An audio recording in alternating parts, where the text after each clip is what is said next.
I used to think that I offered high quality connections in all my interactions. It's honestly part of one of my character strengths of social intelligence. After all, it's hard to properly interact in a situation without offering quality connections. The first type of high quality connection is respective engagement. This was trained in me from a very young age. However, it was called a different thing. It was referred to as treat people the way you want to be treated. I'm a middle child of five, so I translated that into if I want people to pay attention to me, then I should properly pay attention to them. There was the added bonus of learning lots of things when you actually pay attention.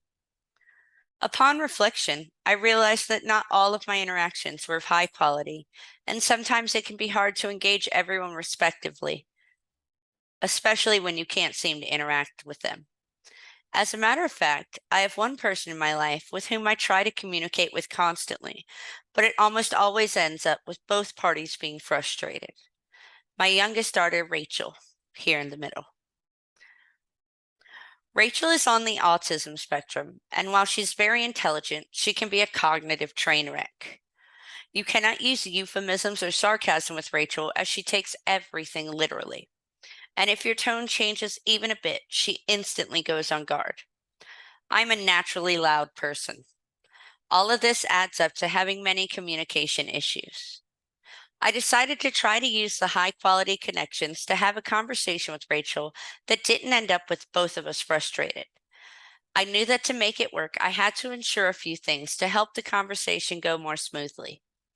I had to make sure that her siblings were not around to be part of the conversation and steer it in a different direction. I had to make sure that I was already in a calm state of mind because unfortunately no one riles me up like my youngest child. And I also had to make sure that I remembered all the aspects of respective engagement, including conveying presence, being genuine, communicating affirmations with supportive communication, and effective listening. I didn't even put a desired outcome with this experiment on having a conversation with respective engagement with Rachel, other than to actually have a decent conversation, in hopes that I can use this technique for future conversations where I truly have a desired outcome or an important lesson I'm trying to impart.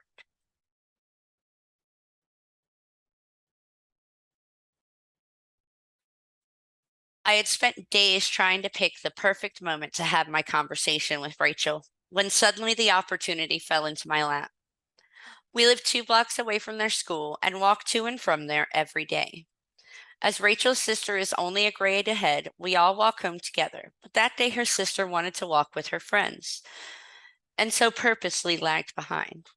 I realized that this was the perfect opportunity to attempt to have a high quality connection with Rachel. Between our house and the school is a lovely park that we walk through. This time, instead of walking on through, I suggested to Rachel we sit in the shade together for a bit to enjoy the beautiful day. Rachel has a tough time with school and making friends because she hasn't had the opportunity to really interact with teachers and classmates. She was in kindergarten the year COVID began and did not return to brick and mortar schools until this school year when she started third grade. I waited until she had picked random flowers and ran around a bit before she settled down next to me. Then I sat up in front of her and started to ask her about school and genuinely listened.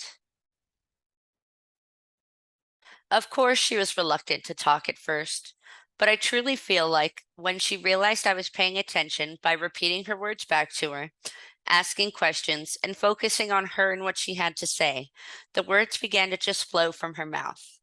She talked to me about teachers, classmates, fears, and dreams. She even informed me that after high school, she's going to take a few years off and then she's going to go to school to be a veterinarian, like me. It was one of the best conversations I've ever had with my daughter.